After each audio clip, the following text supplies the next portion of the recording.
சைபர் குற்றங்களை பற்றிய ஒரு விழிப்புணர்வு இன்றைக்கி கன்னியாகுமரி மாவட்டம் மார்த்தாண்டத்தில் நடந்திருக்குது. பள்ளிக்கூட மாணவர்கள் இங்கே நிறைய பேர் பங்கு கொண்டுறாங்க. இன்றைக்கி தமிழ்நாட்டில் இருக்கிற மிகப்பெரிய குற்ற சம்பவங்கள் இந்த சைபர் குற்றங்கள் தான். எப்போ பார்த்தாலும் மொபைல் ஃபோனில் பார்த்துட்டு இருக்கிறனால அவங்க சைபர் குற்றவாளிகள் இந்தியாவிலையும் இருக்கிறாங்க, அதே மாதிரி வெளிநாடுகளில் இருக்கிறாங்க. லாவோஸ், கம்போடியா, பிலிப்பைன்ஸ் இது போன்ற நாடுகளில், ஆப்பிரிக்கா நாடுகளில் இருக்கிறாங்க.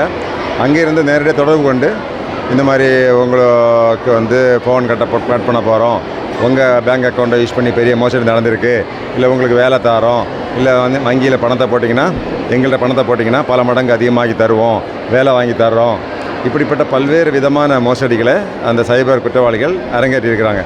அது மிக முக்கியமான காரணமே குடும்ப தலைவராக இருந்தாலும் தலைவியாக இருந்தாலும் குழந்தைகளாக இருந்தாலும் எப்போ பார்த்தாலும் மொபைல் ஃபோனை பார்த்துட்டே இருக்கிறனால தான் இந்த மெசேஜ் அவங்களால கன்வே பண்ண முடியுது.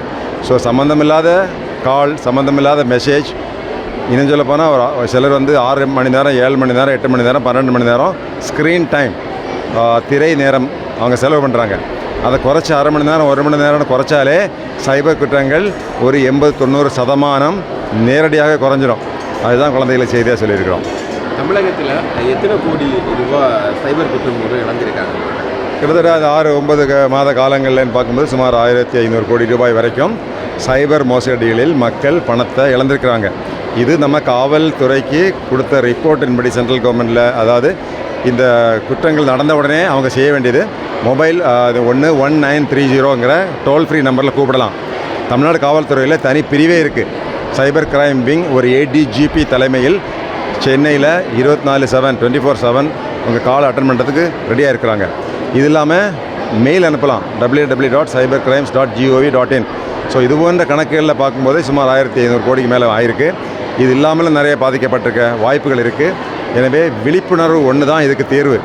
குற்றவாளிகளை போய் கம்பாடியாவில் பிடிச்சி உங்கள் பணத்தை எல்லாம் மீட்டுட்டு வர்றது என்பது ரொம்ப கடினமான காரியம். அதுக்கு நிறைய நாட்கள் கூட ஆகும். எனவே பொதுமக்கள் தான் விழிப்புணர்வாக இருக்கணும். சைபர் குற்றங்களை குறைக்கிறதுக்கு ஒரே வழி உடனடியாக உங்களுடைய திரை நேரத்தை குறைத்து விட வேண்டியதான். 1/2 மணி நேரம், 1 மணி நேரத்துக்கு மேலே மொபைல் ஃபோனை பார்க்காதீங்க. அது இருந்தாலே போதும். பல்வேறு விதமான மோசடிகளை பற்றி பல காலகட்டத்தில் வீடியோக்களை கொடுத்துருக்குறோம், விழிப்புணர்வு காணொளிகள் போட்டிருக்கிறோம். அதையும் பாருங்கள். ஒன்ஸ் நீங்கள் இதை பற்றி விழிப்புணர்வு ஏற்படுத்தின பிறகு உங்களை ஈஸியாக மாற்ற முடியாது. You become an empowered person, an empowered citizens. Thank you.